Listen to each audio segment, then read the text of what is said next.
Welcome back to Highly Respected. I'm your host, Scott Greer, and today we're going to have an incredible and fantastic episode for you guys. So sit back and enjoy.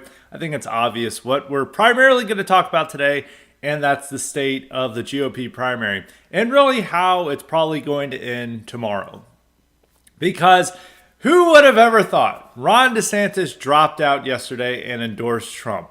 Now, this is a little bit different than what I expected. When in weeks past, I've been wondering if DeSantis dropped out after Iowa, I thought he would be more inclined to endorse Haley. But conditions are very different than what they are now. First off, he finished in second, which did hurt some of the momentum for Nikki Haley.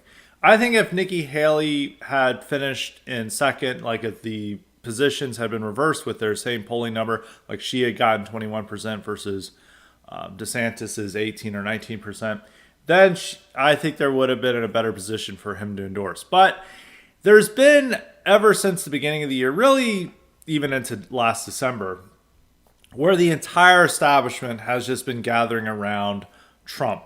The new Speaker of the House endorsed him in the fall. People like Mike Lee and Ted Cruz have been endorsing him. The entire Republican establishment is coming around and finally bending the knee and saying we're backing Trump. And no one is coming around to endorse Nikki Haley except donors. So there's not really this groundswell of opposition within the party emerging against Trump. Instead, they've been going over to Trump. They've been biding their time for months and months, and some of them are like, it's time to move on from Trump. And then when time comes, they all endorse Trump. So most people are seeing the writing on the wall. And Trump is increasing his primary poll advantage. There are polls now with him nearly 70% support. And even in New Hampshire, which was the closest state to someone else not named Trump beating Trump, Trump is now well into the 50s. He's likely going to beat Nikki Haley by at least 10 points, and that's going to force Nikki Haley to drop out. And DeSantis, on Sunday, he realizes what it would be idiotic to endorse Nikki Haley because Nikki Haley is likely to drop out in 2 days. So he's going to endorse Trump and save what little of his political capital remains and to, lick his wounds and fight another day. And that was a smart move. I was actually surprised by it, pleasantly surprised by it, because I felt that his wife and his advisors, they were high on copium and really high on resentment towards Trump, that they would have just said, we're going to support Haley just to spite Trump. And throughout the week, they are acting like they had won Iowa, that second place is the new first place, that they're driving the grifters mad and they're going to destroy Trump in primaries. And he had all the influencers just lie and delude themselves into thinking that this is a close race and that DeSantis is going to win. And even up to not Trump's announcement, but DeSantis's resignation order, suspending his campaign, the shills were insisting that this is fake news and they're going to carry this on to the convention. And these people actually do interact with the campaign because, as I've always been talking about, the influencer network that DeSantis has deployed throughout the campaign has been directed by Christina Pushaw through a group chat.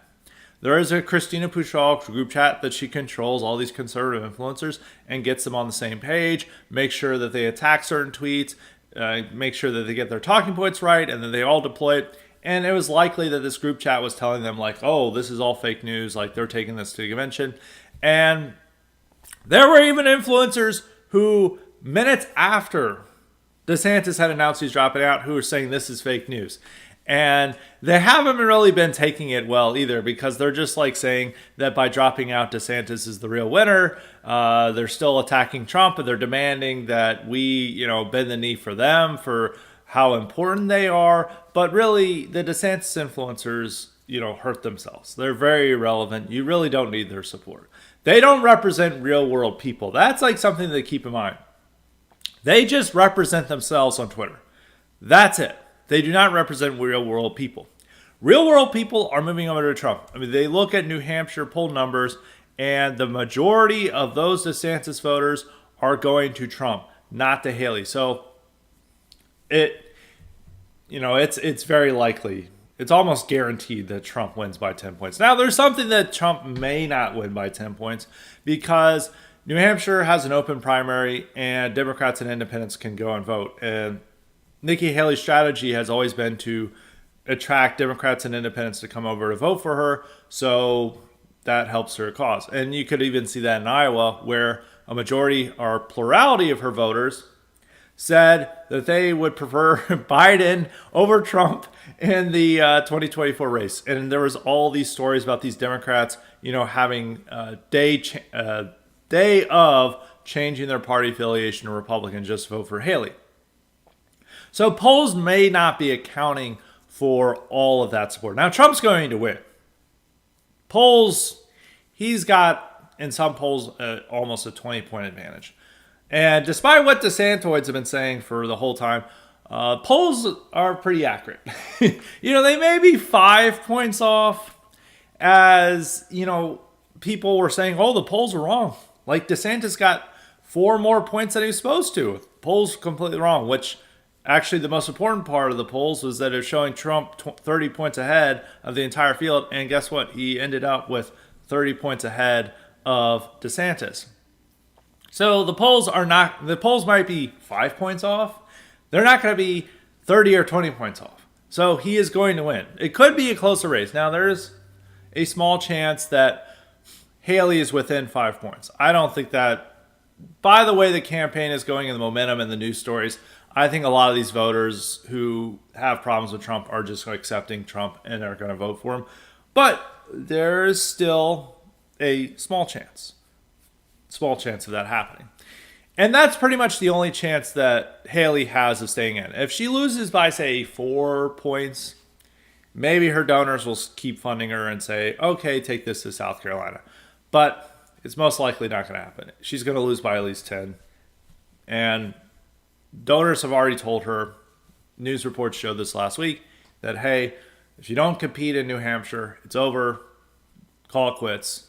And the fact that DeSantis has dropped out and endorsed Trump really just shows the whole field rallying behind Trump, and this primary is over.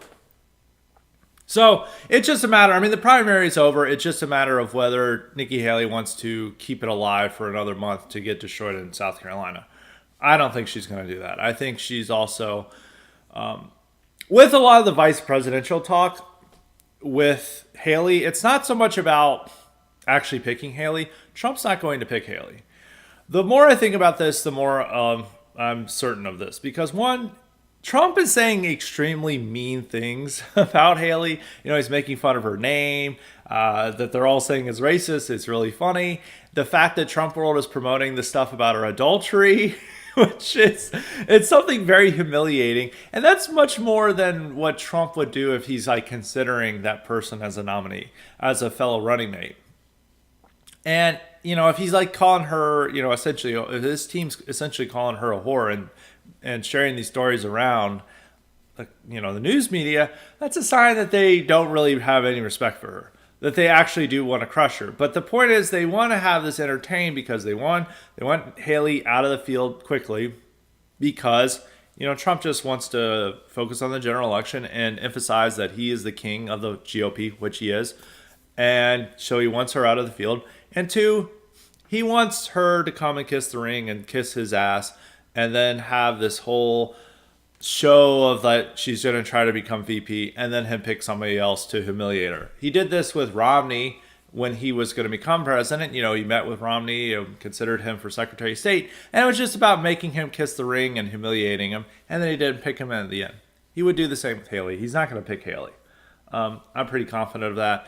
Everyone who talks to him recommends that. He doesn't even like Haley on a personal level. I think that they're just kind of, saying, oh, we won't roll this out to get her to end her campaign soon so she doesn't further diminish her political prospects, and that she comes kiss the ring and kisses his ass, and then he just humiliates her by rejecting her.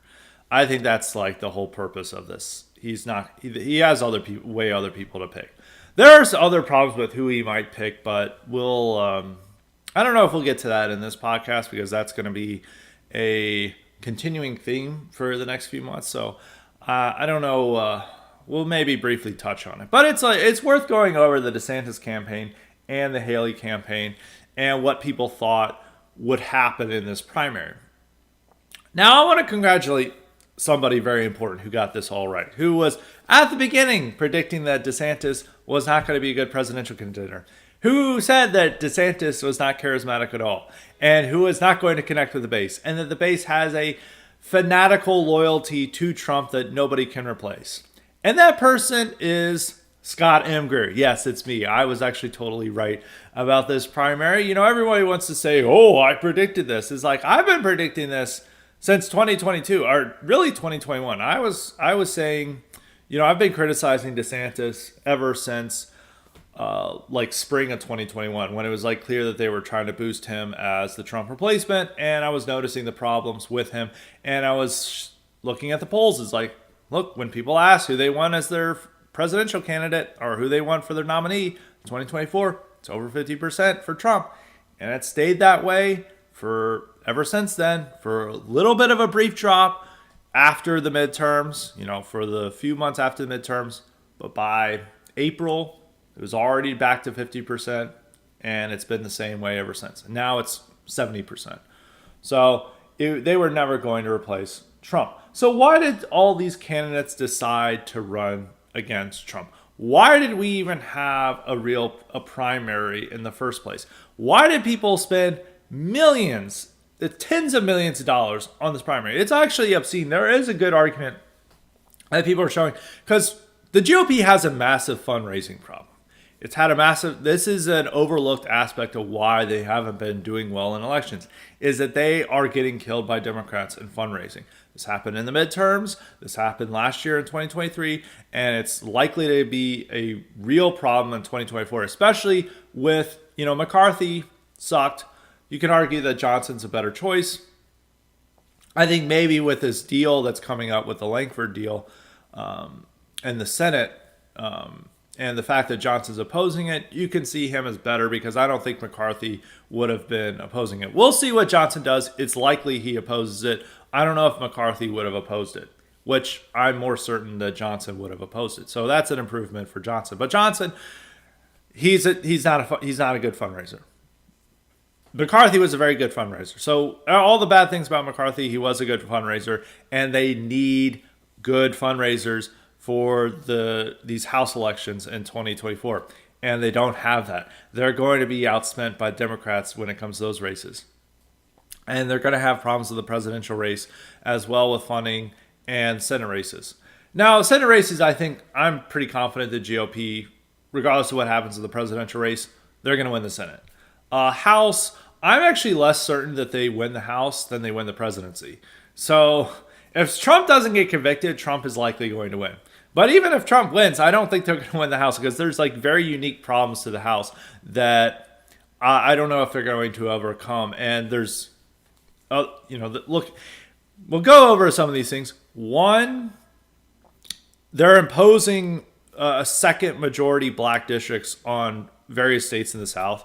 You know, they have a very thin majority right now. I think it's only about come down to 2 or 3 seats or something that they have, because McCarthy resigned and they got rid of Santos. So I think they only have like a 2 or 3 seat majority.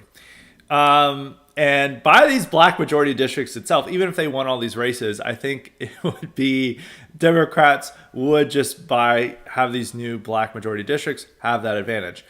It's also going to be tough to keep Santos district too, and various other things. So there's that problem. 2, the fundraising issue. The DCC is going to be raising much more than the NRCC when it comes to national races. It may be the NDCC. I'm pretty sure it's the DCC, the DCCC, rather than that. But the Democrat Congressional Committee that's fundraising for all these, they're going to be raising more money than the Republicans. That was already the case in 2022, and that's probably going to get worse in 2024. So that's going to be a problem, because there's going to be a lot of competitive races where it's like, hey, we need some extra money to help us with ads and to organizing, and the Republicans aren't going to have that. And 3, they're also having I will admit sometimes there was candidate issues, especially when it comes to House races. This wasn't quite Trump's fault because sometimes a lot of these people weren't even endorsed by Trump. They were just who they picked in the primary. And then when the primary or when the general election happened, a lot of them were picked prior to Roe v. Wade. And then or that being overturned, then when that happened, this became the major issue. And I think there's going to be similar candidate quality where they maybe don't have the best people in certain districts. They have a more strong MAGA type in a moderate district, which that's going to be very tough for a strong MAGA type to win it. And so they're going to have issues. So they already have a thin majority. They're already losing seats because of the courts ordering the creation of new black majority districts in the South, and there's been some other redrawing of other districts to make them more moderate in other states. So they really have to win every single district that they have outside the South, and that's going to be very tough. So they have issues for that race. But the Senate, there's at least three. There's three that they should win in Montana, West Virginia, and Ohio. Those are red states with Democrat senators. It looks like they're going to win all three. They should definitely win in Virginia. And Montana might be the toughest one of those three. So they should win three. It doesn't look like they're going to lose any seats. And they may pick up one or two more because, there's Arizona, there's Michigan. In Arizona, Kerry Lake's running. They got Michigan, they got Pennsylvania, they've got Wisconsin, they've got Nevada. I think they may have one more competitive Senate race too. Maybe New Hampshire. Don't quote me on that, but I think I may be wrong.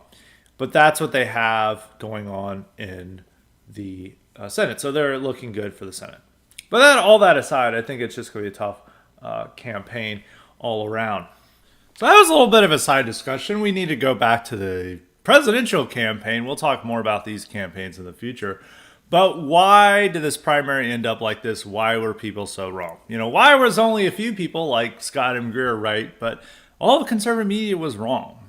And I'll bring a Codley question into here because somebody asked me about this, particularly in the context of Eric Erickson, because Eric Erickson, who has been wrong about everything, confidently predicted in December that DeSantis was going to win in Iowa. And pretty much, maybe you could say it's forgivable in the summer of 2023. Still wrong, still stupid, but not as wrong as stupid.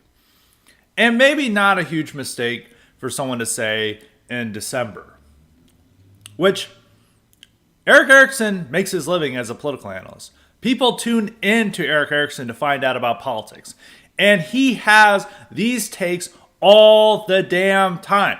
Every conservative is a fucking moron when it comes to actually predicting elections. They don't get shit right, but then they just suck each other off. They say what they want to hear with their little audience, and then they present themselves as geniuses despite being wrong about every fucking thing.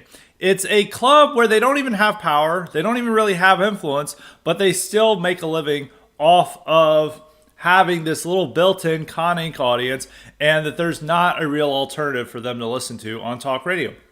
And with the passing of Rush Limbaugh, talk radio is bottom of the pit in terms of intelligence. Who replaced Rush Limbaugh? Clay and Buck, who are both, Buck isn't as stupid as Clay. Clay is like a complete moron who doesn't know anything about politics. This is a guy who's like, oh man, I was like a Clinton liberal, and now I'm a conservative.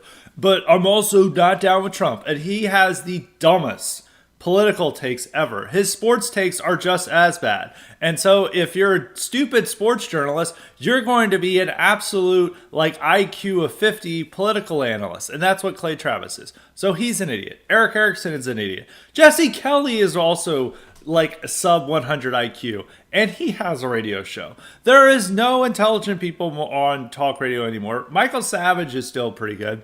I know he's anti-Trump, but he's pretty good. I like Michael Savage. He's always been smart. He's a little bit off the wall. It goes off, but he's generally been right about a lot of things and gone into really offensive, edgy territory. He's celebrated Jared Taylor Peter Brimlow and all these people. And he's been really going on about the identity issues for years and years and years, long before a lot of the other people. They don't have original analysis. These are the type of idiots who thought that DeSantis was going to win in a landslide. And then look at what happens. This is the result of this campaign. And so Rush Limbaugh, who was way smarter than these guys and had original thoughts and ideas, would have never fallen for this. But, the clay and bucks of talk radio, that's what we have. But these people are stupid, and they never suffer any consequences for being wrong. Every never Trumper, with a few exceptions, who was predicting confidently that Trump would not win a single primary, that Rubio would sweep the primary, they saw their career continuing to go forward. They didn't suffer any consequences. They're continuing to be promoted in other things. None of these people are ever, even if they wrote all these shill pieces for like how Rubio is going to win, nobody ever holds them accountable. You're only held accountable if you're racist. That is it. That's the only way you're held accountable in conservative media. Being wrong in a way that your audience wants you to be wrong, like claiming that Trump's over, which a lot of their audience does want. I don't think that's mainly true for talk radio, but for a lot of the print media, I think that's true. Being in that case wrong where they want you to be wrong, you are rewarded. Being right when your audience doesn't want to hear, that's actually a bigger problem. If you tell people that something's going to happen and it's not what they want to hear at that time, then you're more likely to be punished and held accountable for that than if you are completely wrong, but it's what the audience wants to hear. It's just about pleasing that little narrow circle jerk that is conservative Inc. And so this is why all these people carry on their careers. Despite, if you look at Eric Erickson's past, he was wrong about 2012, completely wrong about 2016 on multiple levels. He's like he was like confident Trump wouldn't make it. Iowa wouldn't win a single primary. He was going to get destroyed by Hillary. Wrong. Confident that Trump was going to get blown out in 2020. Wrong. All these people predicting that Roe v. Wade getting overturned would actually be a huge win for Republicans. All wrong. I mean, these people genuinely believe that that millennials and Gen Zers or Zoomers are the pro-life generation. And then all polls show the complete opposite. They're able just to talk among themselves, and they don't even give you accurate analysis. But the funny thing is, while Eric Erickson is being completely wrong about Iowa, he's talking about how advertisers need to drop Charlie Kirk for speaking truth about Martin Luther King.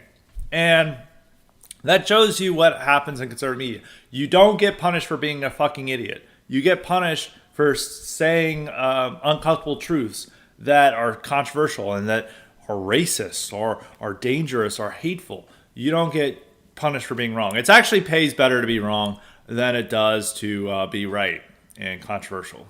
So I'll bring up this K-Max question, who was asked this. I'll get to the other kind of elite questions later. But as a reminder, you too can get the power to ask me questions or suggest guests and topics if you sign up for the Con of Elite option at Highly Respected Substack, which is now just highly-respected.com.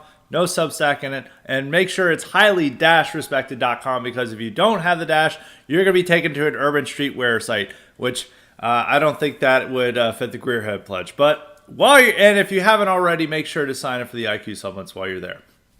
So K-Max asks, Trump's resounding win in Iowa merely proves Connick gets all predictions wrong and yet still keeps working and making predictions. Bill Kristol, Eric Erickson, and others predicted Trump would win 0 states in 2016 and DeSantis would win Iowa by tons and tons of votes in 2024. Kristol never did predict that, but Kristol's a different situation. I'll go into those type of never Trumpers in a moment. Do they just make predictions based on what they want to happen? Yes. What does Connick just consistently get wrong about Trump that they predict everything wrong about him? Well, it's that their narrow little sphere of social milieu wants to believe this. And they know that there's no consequences for just being wrong and stupid. So they just continue to say this, and they know that there are more consequences for going against their little social scene. It's more than a social scene. It's the conservative Inc. club.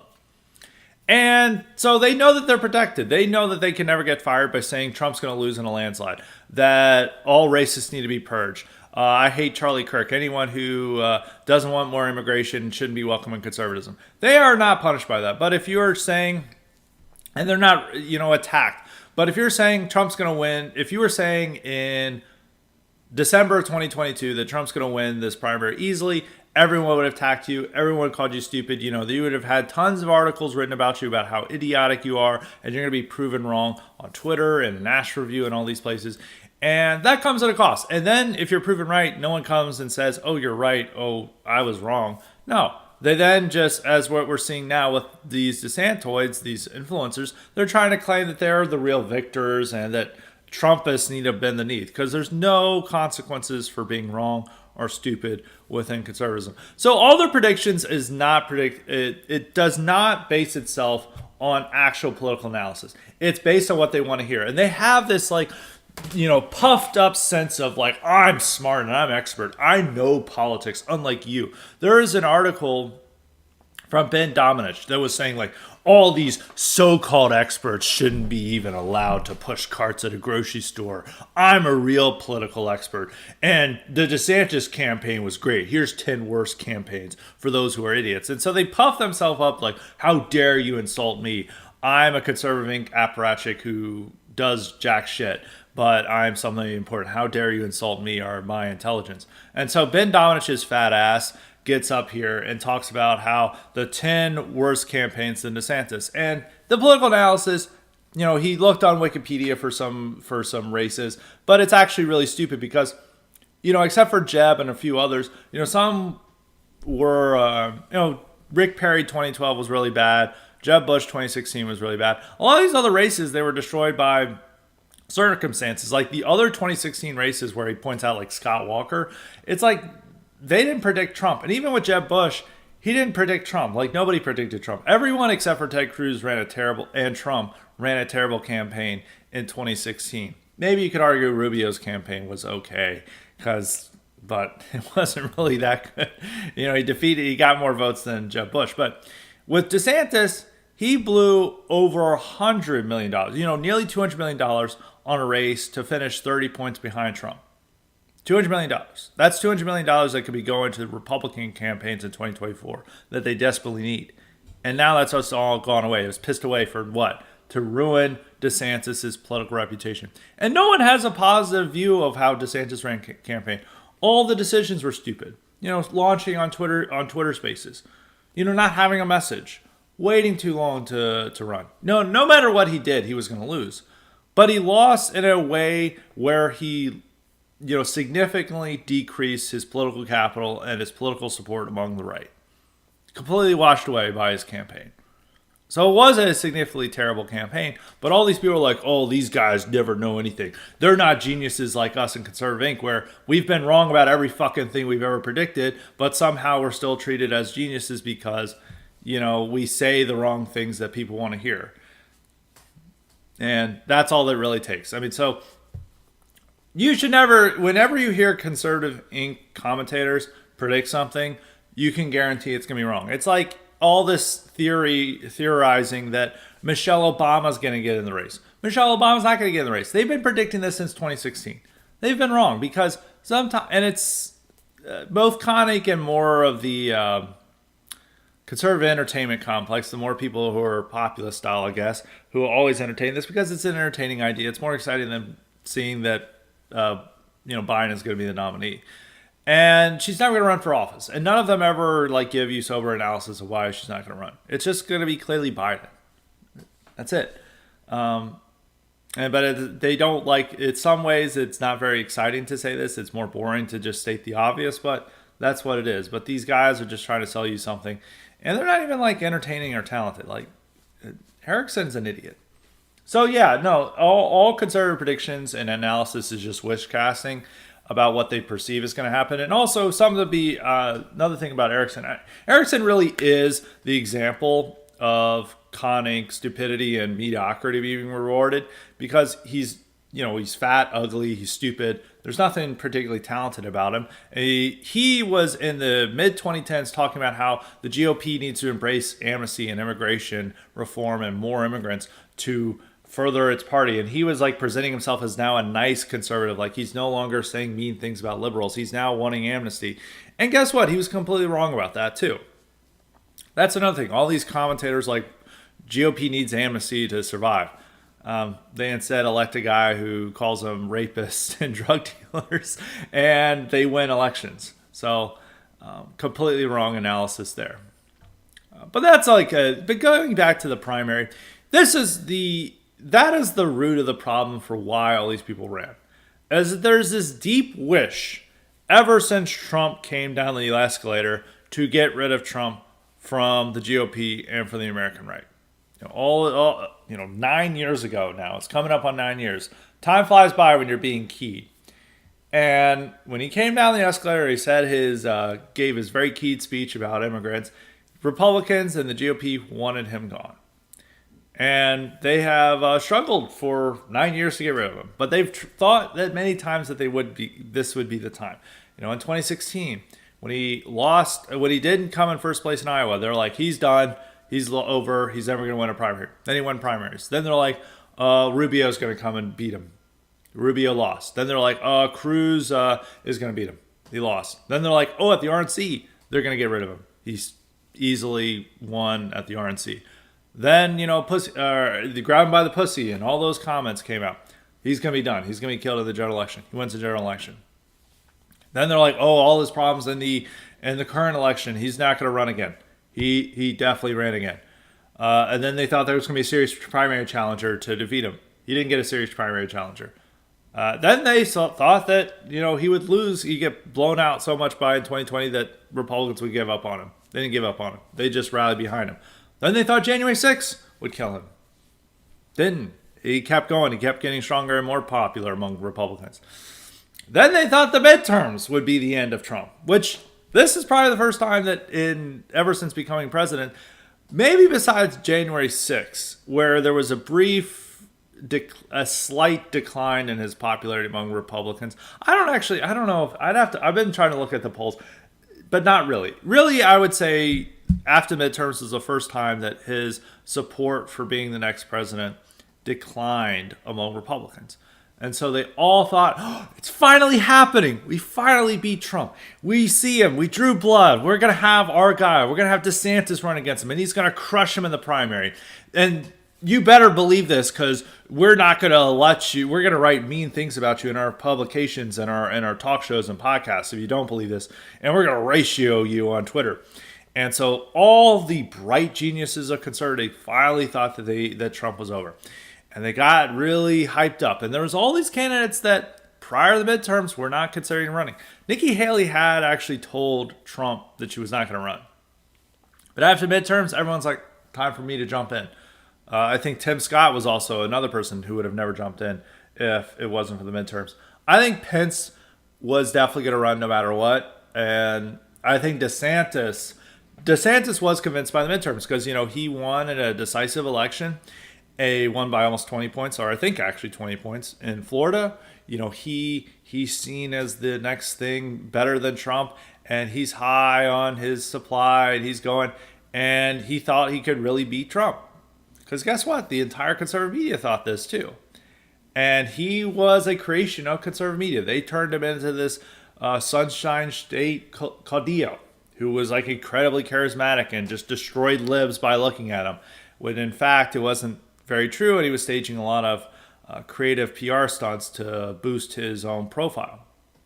But he wasn't quite what he made himself out to be. And then, a few people noticed who the real DeSantis was, that he was awkward, he was not going to be good with retail politics, that he was not charismatic at all. Some people who are talking to you right now, and then he emerged, and then he was obviously not who he claimed to be. And he was a creation of conservative media. And he ended his campaign by attacking conservative media, which he was only a thing because conservative media pedestaled him into something he's not. And they created this image of him that he didn't fit at all. And once voters got to know him, it was over. But, they wanted a wish cast. And then so they kept wish casting. They're like, well, he's declining in polls, Trump's gaining back. But once voters get to know DeSantis and hear his story, he's going to win him over. The opposite happened. And then they kept predicting, oh, Trump pissed off the pro-lifers.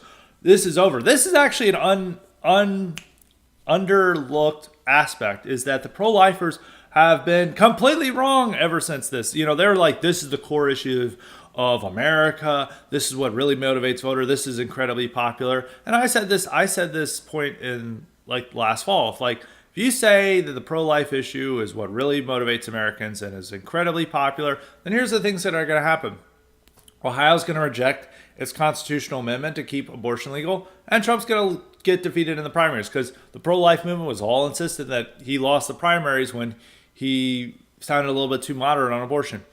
Guess what? Complete opposites happened.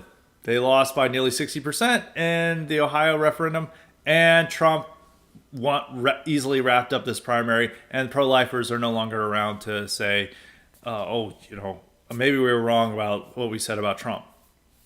And so that's something that it's just wrong analysis. Everyone's just wish casting, and as long as you can get retweets and engagement and support within your own little circle, it doesn't matter. You don't need to face reality. And so they kept wish casting. Then the debates were going to bump them up. They didn't. And then they didn't even have anything to have their own wish casting. There was no event to think that the DeSantis was going to finally have a big push, but they're just like, wait and see. He's going to get a super PAC bump. I don't know. They didn't even have anything for the last 2 or 3 months to actually claim that DeSantis was going to have a bump for. But they wanted it to happen. And then when it didn't happen, none of them are accepting blame because they don't need to. They're going to carry on. All these same jokers and clowns that have been wrong who have been well established before, 2023 are still going to be around. Some people are not going to be around very much. Like our good friend Pedro Gonzalez, he's already sliding into irrelevancy, and nobody really wants him because they already see that he made extreme comments and he's alienated a lot of people. So he's not going to be. He's not going to be much of a thing. You're not going to have to pay attention to him for the rest of 2024. So, and there's several other people too. But people like Erickson, Dave Rubin, the bigger influencers who are really into DeSantis, they don't have to accept the consequences for being wrong again. So that's just the nature of conservatism. And so that wish casting made all these people run. And then they wasted tens of millions of dollars on this. Didn't get the results, and now we just have Trump. But they are at least not trying to drag this on to the convention like they did in 2016, and they're accepting defeat, before February. So that's good for Trump. And Trump, as long as he, doesn't get convicted this year, I think he's going to win the election.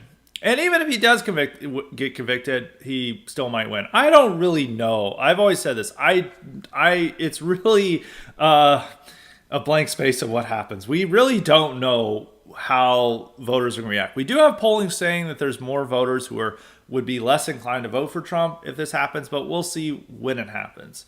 The guess is it would probably reduce his chances of winning, but maybe it might not harm his polling at all. He is running against a senile old man who can't give a public speech. So we will see about that. But the primary is over. With DeSantis' political future, he is term limited. Well, he can't run for more than two consecutive terms, and he's going to in 2026 or beginning of 2027, his term is over. And what will he do next? I don't think he might try to run again in 2028, but his reputation is permanently ruined. His capital among Republicans is permanently ruined by this campaign. He would have been much better to have said, I'm not going to run, I'm going to support Trump. And he would have been much better position if he had chosen not to run and he had backed Trump. Because, Trump is probably going to let whoever he wants to run in 2028 and have this competitive primary. But DeSantis, I don't know if DeSantis would have ever won, no matter what. He had serious problems that were exposed throughout this campaign of just him as a person and him as a campaigner. And he was at the height of his popularity. His height of his popularity might be gone by then. There might be a new person who's like the new DeSantis by then, whether it's a senator or a governor. And that person might be more charismatic and better at retail politics, but we don't know. His chances would have been much better without Trump in the race. And with Trump in the race, no matter what people did, no matter who they put forward, no matter if they had all rallied behind one candidate to go against Trump, the same results would have happened. Trump would have easily won the primary. And they can't get rid of Trump. And so it was a bad bet on the part of DeSantis, and it's going to be cost him for till 2028. And that's why it's a historically bad campaign. I mean, people want to say like, oh, Scott Walker or Bobby Jindal or somebody, some random person from 2016 is worse. But he permanently ruined his clout within Republican politics.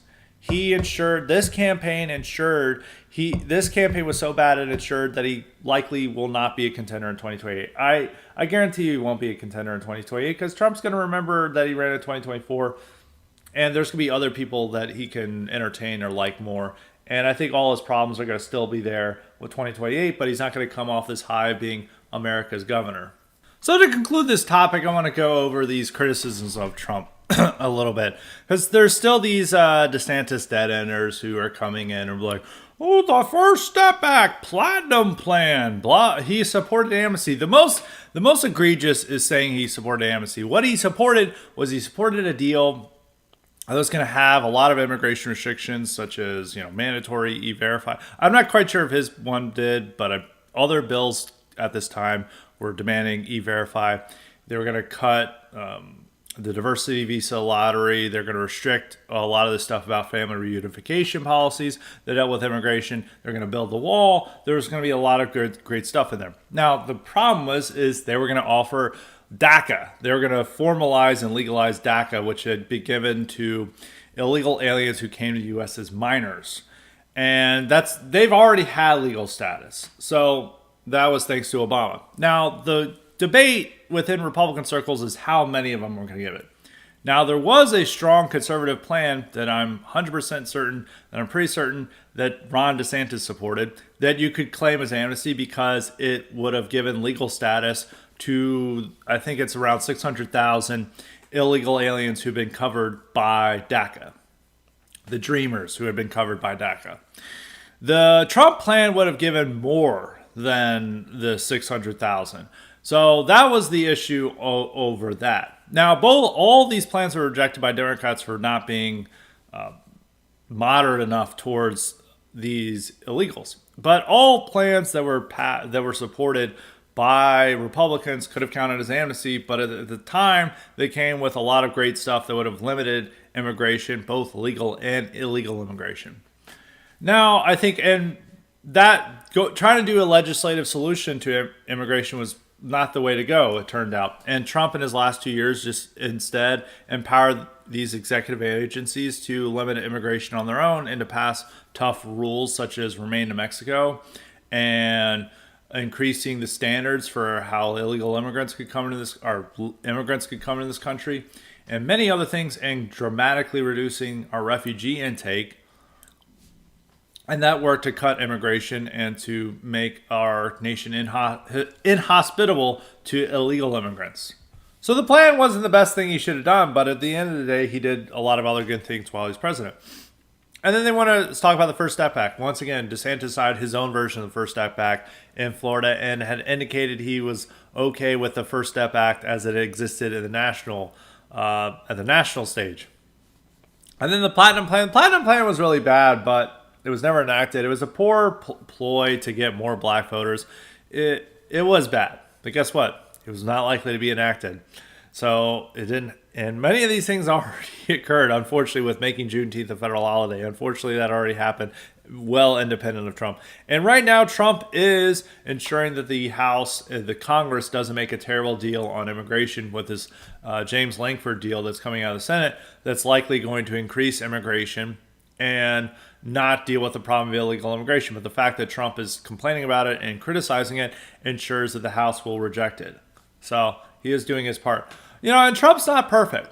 And Trump's done a lot of bad things, but most of the bad things that he did, they are applied to the rest of the party, unfortunately. But he's pushing the party in a much better direction. He has that charisma and ability to push things outside the box and to make and shake up the status quo in a way that DeSantis and other Republicans can't.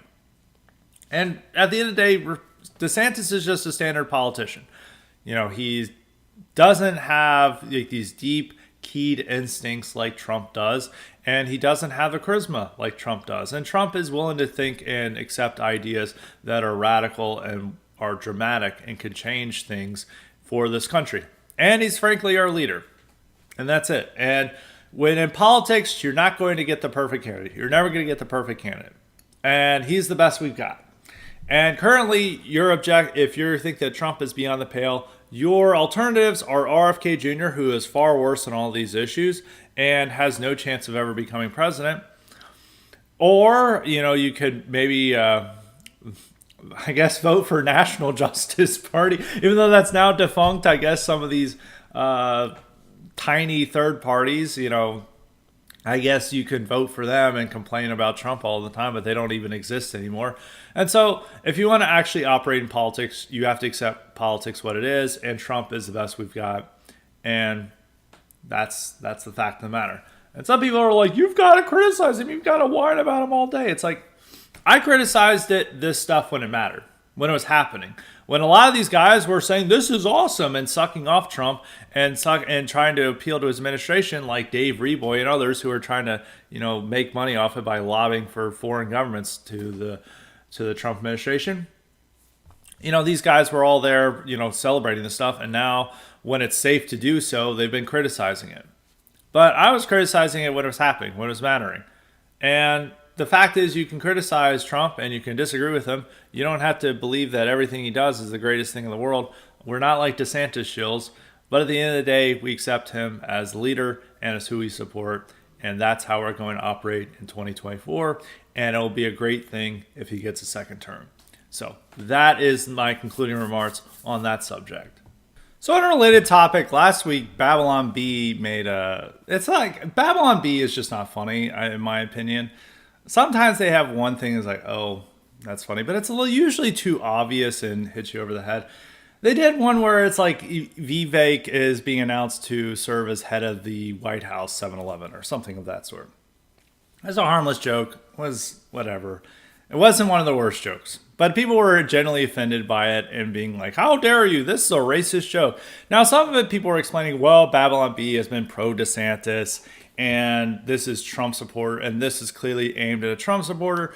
That may have been some of the angle. I feel like that argument was similar to Calendar Gate from a few weeks ago, if you guys remember that, where there was this tacky calendar put out by ultra-right beer that had conservative female influencers, and everyone was upset about it because they're like, this is degenerate, this isn't trad, and blah, blah, blah.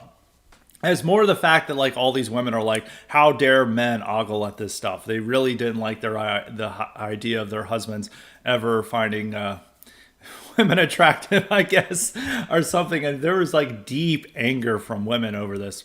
A lot of them were upset that they weren't included. Some were just upset that they really hate male sexuality and they want it restricted. That's like a lot of, unfortunately, some conservative women. But then people were like, well, there's others who are trying to argue. It's like, well, this isn't just a problem over, conservative femcel hatred for male sexuality. This is just we didn't like the aesthetics and stuff. And it's like, that might be your reasons, but that's not the reasons driving other people. And it's the same with this, is that they see Vivek as a conservative and they don't like these racial jokes about him. They're uncomfortable with about it. And I mostly like Vivek, so I'm not that much problematic about it. But it is like displays a type of racial sensitivity among right that's seeping in from general society into even the right. And 20 years ago, everyone made 7-Eleven jokes. I mean, look at Simpsons. Simpsons had a guy running, a 7-Eleven type store in the show. And then eventually they're like, this is racist. And we have a non-Indian voicing this character, Apu. And so they had to get rid of that character over time. But this guy was in the show ever since the beginning and was only in I think they took him out in the last 5 years or so. But that just shows changing social mores over this issue. And it's the same but a lot of that is developing within conservatives as well on the right. And it goes back to this point I've been making a lot. I don't know if I made this in the regular podcast, but I've definitely made it in IQ supplements about the what's happening between, there's a difference between personal identitarianism or personal racialism versus ideological identitarianism or race realism. And a lot of people throughout American history had very deep personal racial views. As you know, all these people were like, "Oh, men are created equal" and stuff. But if then a black family moved in their neighborhood, they would be very upset about it. Now today, where there's a lot more people, at least online or at least in the right, challenging a lot of the fundamental assumptions of American society in the American mainstream.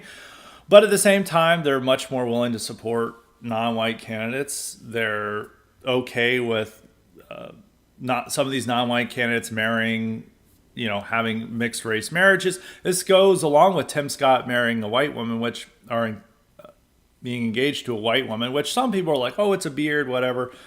I don't know the story, but the more important thing is it's a black Republican representing a deep southern state, South Carolina, publicly announcing he's engaged to a white woman.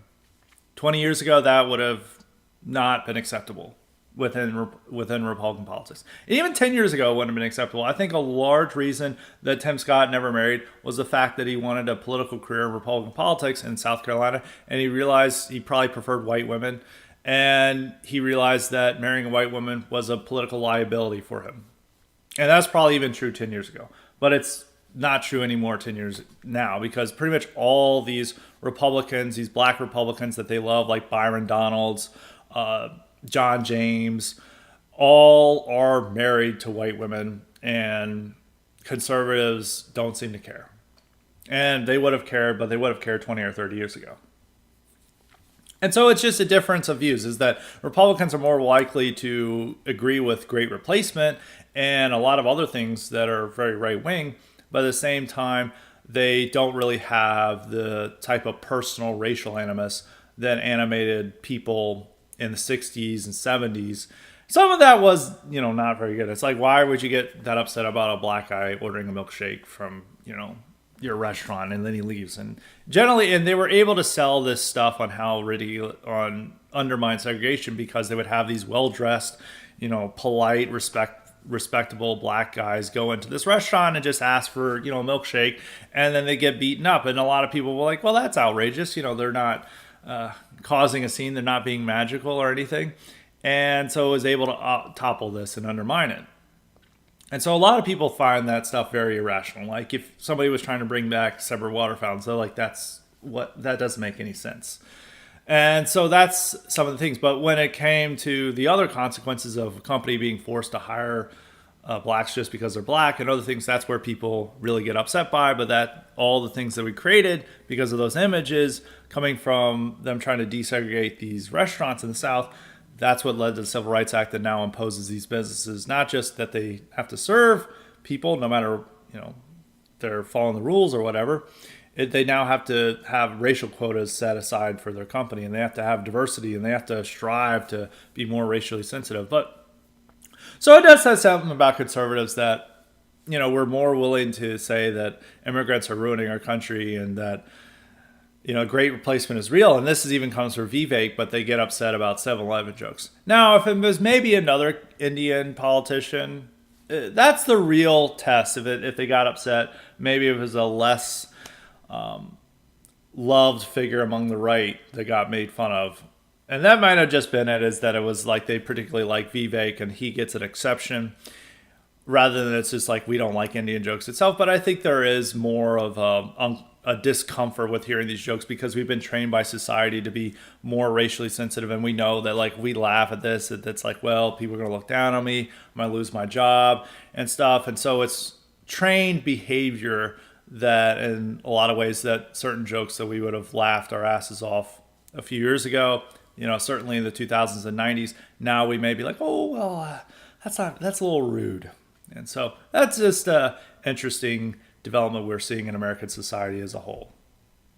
So I have one more topic I have to discuss. I don't think anyone asked me about this, but I really want to get to this.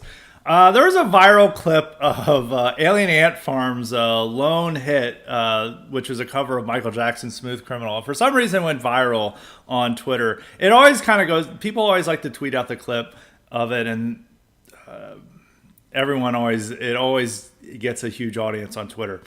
And new metal has definitely, unfortunately, has come back. Zoomers love new metal, and for a lot of reasons. A lot of the things that Zoomers are, this is a part of their culture, was definitely seen as a predecessor in new metal.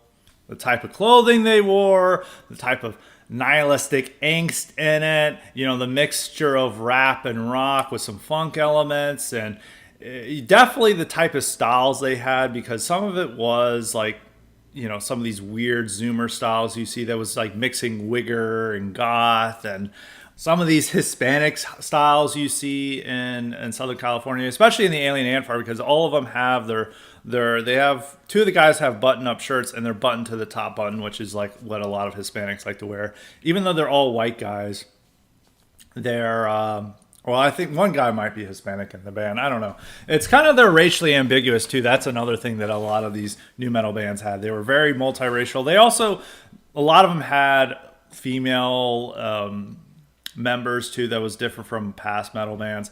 And so it was like for some reason, even though this music, millennials were embarrassed by the music for 20 years. And then Zoomers discovered it, and now they love it. And so they love Korn and Slipknot, which is very unfortunate. So this song went viral. But there is a funny comment from Sargon of Akkad, Carl Benjamin, where he said, "This is what the world looked like before mass immigration. Widespread racial and gendered guilt activism, and before bankers had totally screwed the economy for their own gain. People were just allowed to be themselves, and they did fun, wholesome things for their own sake." It is like funny that now the return is, people have been doing the 90s and stuff, and there was these weird, I think this is a year or 2 years ago, where Vocal Distance and some other people, there was these weird cartoons of these kids playing a bunch of video games and playing Pokemon cards in the 90s. And they're like, this is a spiritual return. This is what we so desire. We want to bring this back. And I was like, I don't know about that. But now we have return to new metal, which even there's like a ton of diversity in the music video itself. And there was tons of diversity in the bands and the music. And their music videos, when they were out this, it was like loved by Hispanics and a lot of other stuff. It was much more of a attempt to make heavy metal more commercially accessible and more multiracial, and kind of have this cosmopolitan blend of styles and genres into one genre that wasn't actually very good. So I don't know what Carl Benjamin was talking about with his tweet, because a lot of these bands are made up of immigrants, whether Hispanic or Armenians. There's a ton of bands like System of a Down that were all Armenians. So it was actually a product of mass immigration and multiracial America. I guess there just wasn't racial conflict in there, or white privilege talking, but it was like showing a vision of the future of an America where Anglo-Saxon norms are no longer at the forefront, and we're replacing it with a more downscale, commercialized, consumerist multiracialism. And that's what new metal represented. So I don't really have too much nostalgia for it. I liked the song when it came out, but I was like 10 years old. And so I didn't have well-developed mental taste at the time, so I was 10 years old. But I remember it very clearly when it came out and was a huge hit. So it's funny that it now returns. Even in our day, when I was growing up in the 2000s, people like classic rock or dad rock, but now new metal is dad rock. And Zoomers really take to it, I think, more than millennials were taking to classic rock, because millennials understood classic rock was not their generation's music. Well, I feel like Zoomers feel like new metal is their generation's music, but it was made 25 years before their time. So that's not a good thing. That's not a mark for Gen Z. But anyway, now on to the Convolete questions, or the rest of them. As a reminder, you too can get the power to ask me questions or suggest guests and topics if you sign up for the Convolete option at Highly Respected's Substack. And that's highly-respected.com. And make sure to sign up for the IQ supplements if you haven't already. So we'll finish off with K-Max other questions. K-Max asks, birth rate question. It has come up that even Hungary's family plan only increased TFR from 1.3 to 1.5. America overturned abortion, yet this view is the white birth rate will not increase much from this. Is it hopeless at this point? And immigration restriction is really issued. Japan and South Korea have low birth rates, yet do not take the immigration redo. Sure, our goal just to be like Japan and ignore the birth rate issue. Birth rates can only be increased on the margins. Well, it's not to ignore the birth rate issue. It's just to understand that we're probably not going to be able to support the type of population we have at this rate. And we need to focus on having a smaller population society so we can have lower immigration. Because if we keep insisting on having as high of a population we have now, or even a higher population, they're going to create the grounds to have a ton of immigration. So we need to work more on automation so there's less of a need for immigration, and then work on birth rates on its own. We should still do efforts to increase the birth rate, but it's extremely tough to go to above replacement level. You can get it. I think you can increase it to, keep it at like 1.7, 1.8, where it's not a disaster. You really just need to prevent your birth rate from falling to the rates like these East Asian countries that are all heading to below 1. And that is a nightmare to have for your society. I think in Korea, it's like some places is like heading to 0.6. So it's like nobody's having kids in these societies. And it is really, really bad for that to happen. So I don't think anyone else needs to know. But yeah, that's the real question. I think you kind of work. You need to offer the type of benefits, but you need to understand it's not going to hit replacement level. So you just need to work on building a society that requires not as many people as we do now, because we're not going to have unless you want millions of immigrants. And we need to work more on automation and AI to ensure that we don't need as many people as we do for these future projections. And so now we have a quick sports reference, Scott. The Super Bowl this year, with 110 million Americans viewing, will be playing the Black national anthem this year. At this point, do most white Americans still not see what is taking place, or is this Black thing is going a little too far, or will this wake them up, some of them up? They've been playing it since at least 2021.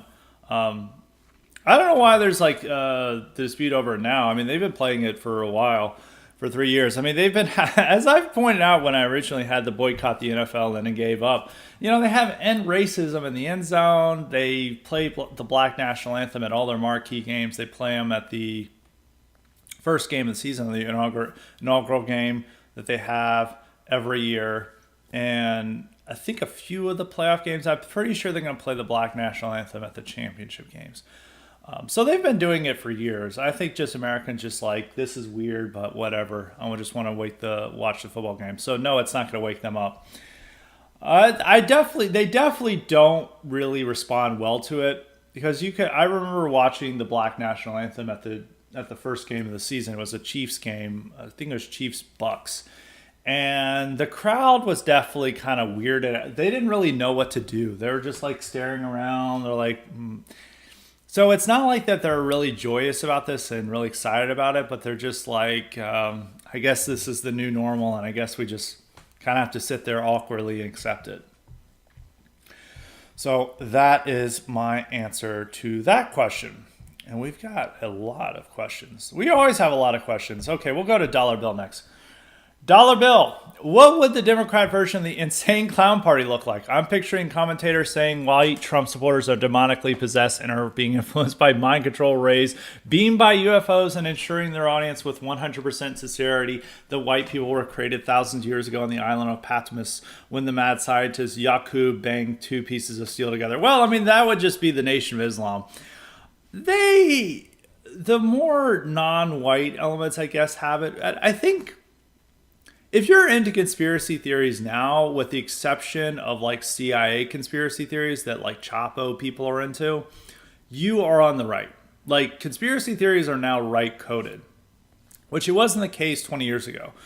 A lot of 9/11 truthers were far left people. One example, actually bringing up the NFL, is like Pete Carroll is a 9/11 truther, and he was always seen as a lefty liberal coach. But over time, now that a lot of his views, he was critical of the vaccine and some of the stuff around COVID, that he was then seen as a now right coded as a dangerous extremist because all those views now, if you believe that stuff, 9/11 inside job, I think there's still leftists who believe that. I definitely, a lot of the Chapo type people will blame the CIA for that. But for the most part, conspiracy theories are now right coded. So an insane clown party, I mean, it's their voters are insane clown party. I mean, they get the type of voters they have, but they don't really dominate the political consumer market for liberal content. It is primarily whites who are consuming that content, but they're very reliant on non-whites for their votes. But those are generally downscale non-white communities that, they're doing their own thing, and then, the ballot harvester comes and they vote Democrat. They do have ridiculous elements. I did argue this with Hanania when he wrote that conservatism is a ghetto culture, is that, going back to the Trump years, the resistance movement was very insane clown party. They believed that Putin was calling up Trump and ordering him to do everything. They believed every Trump-Russian conspiracy theory. They would see that, like, some Republicans would, be opposed to Obamacare. And they're like, I think Putin is trying to do this. And they would think that the Grand Marshal of the Supreme Court is about to arrest and execute Steve Bannon. And so that was more the insane clown party for the left. The insane clown party of the left was the resistance tards and how they operated. That was more their thing than it was for Republicans. Republicans, there's still that is around, and it could come back with the if Trump gets a second term, because they were sharing the most ridiculous conspiracy, but all of it was like Russia's control, like this red light isn't turning, was Putin ordering this. And so it's more just that, like, some evil force that they really don't like, in this case Putin and Russia, control everything, and we need to be worried about, like, attacks. And so they blamed every story on Russia hackers. They blamed Hunter Biden's laptop on Russia hackers, or just any story that they didn't like, they would have blamed. I think if that stuff was still around, they would have maybe blamed Russian hackers for Claudine Gay's plagiarism stuff. And they always constantly refer to that. So that, I would say, that's what the resistance. The resistance is the Democrat version of the insane clown party, and it could come back in the second term. And it'd be just centered on, like, Putin control and all that type of conspiracy theories and all of that such. I don't think that there's as powerful, or I think one thing of the consequence of the Ukraine war is that Putin is not as seen as all powerful as he was in a lot of liberal imaginations. They aren't really even running with the Putin and Russia will be in charge when Trump comes to power as much. The Russia angle with Trump isn't as strong among liberals. I mean, it could come back, but that is the equivalent to the insane clown party. So going through here, we have a long question from Appalachian, or no, he has a different question he added to. Here we go. Let's. He sent two questions, and he said, "All right, here I'll just ask the third one because he had to redact it." Concerning your view on the military, I agree. This is from last week when I was talking about whites going their own way and the MG Tao strategy, which I have an article coming out. Concerning your view on the military, I agree. However, the right and therefore whites consistently view the military government as a corrupt, evil deep state, too depraved to save, and would rather choose to boogaloo than join. How can the right change the idea that government service can be beneficial? Is Trump partially to blame for this lack of belief in the established systems of power? I don't know if it's completely wrong to have the right anti-government. It's more the fact that the solution to government is to move to the woods.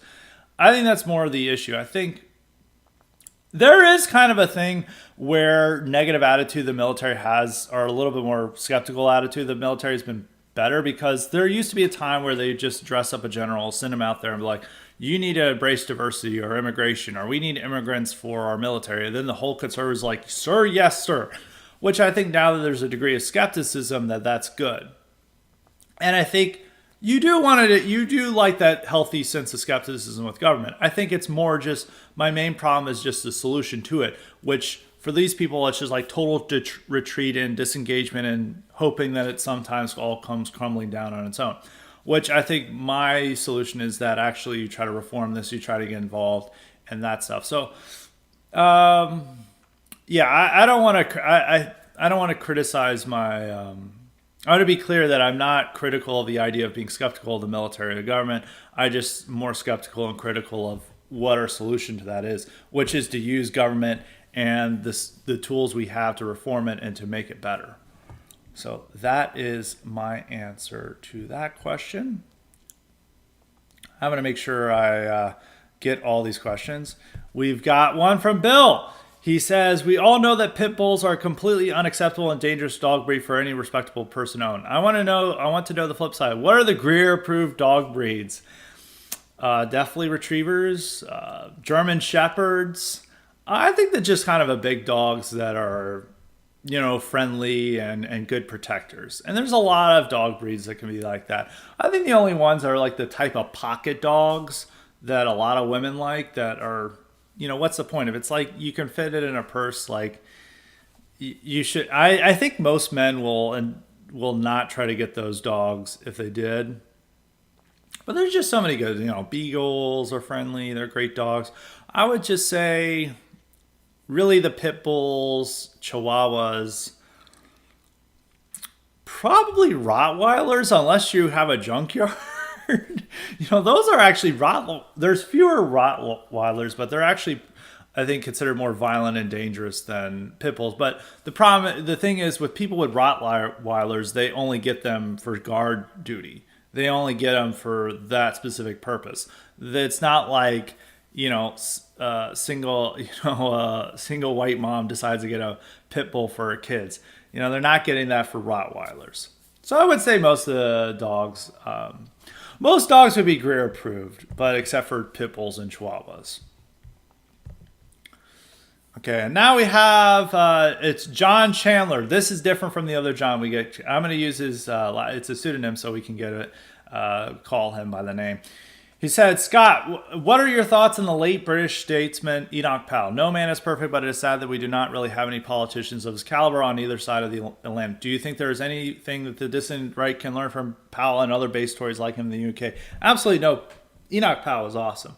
He was a classicist. He's an academic who was actually pretty well respected classical historian. I don't know if it was particularly history or philology that he was involved in, but his particular field, but he was a classicist and he was well regarded in that field. And then he turned to politics, and he was one of the first in Britain to note that immigration was going to have devastating effects for the country and that they must stop it. And the Conservative Party came down hard on him,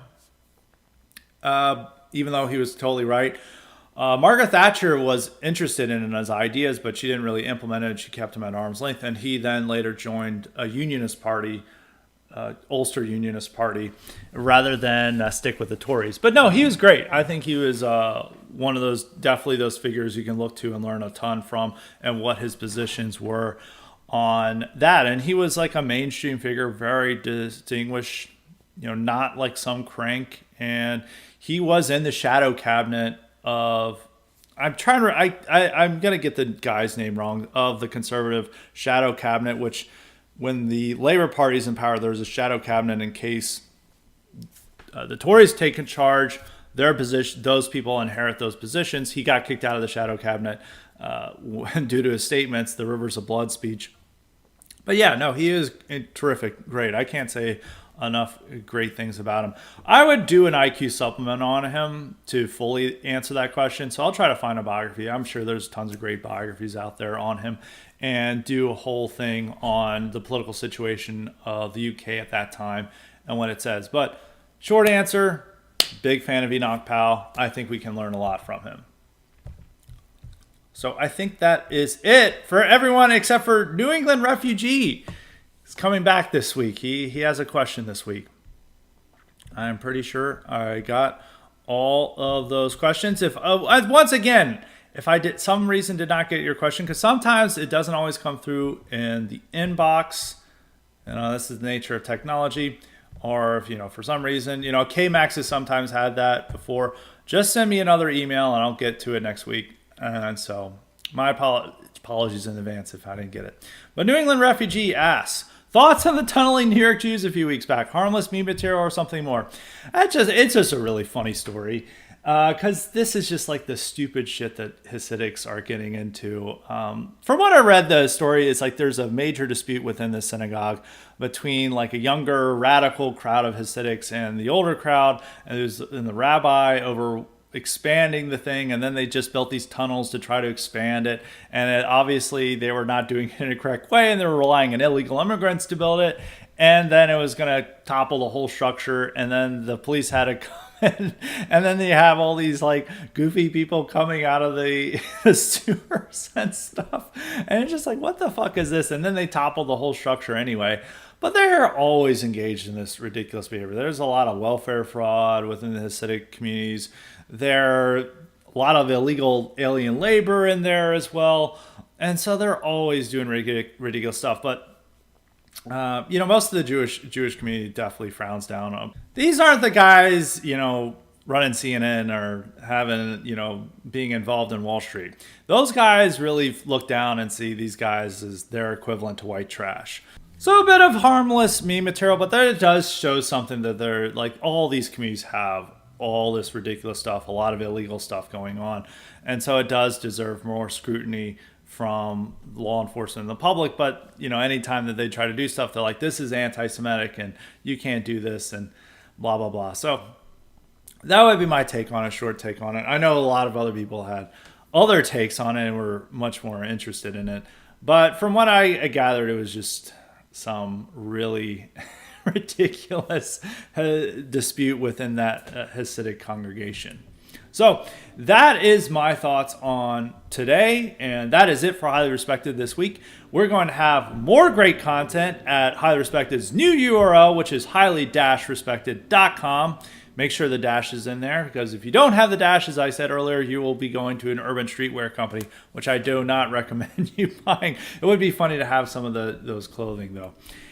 So that is it for our episode today. Going to have a great IQ supplement and a great article later this week. So be on the lookout for that. So until next time, stay respected.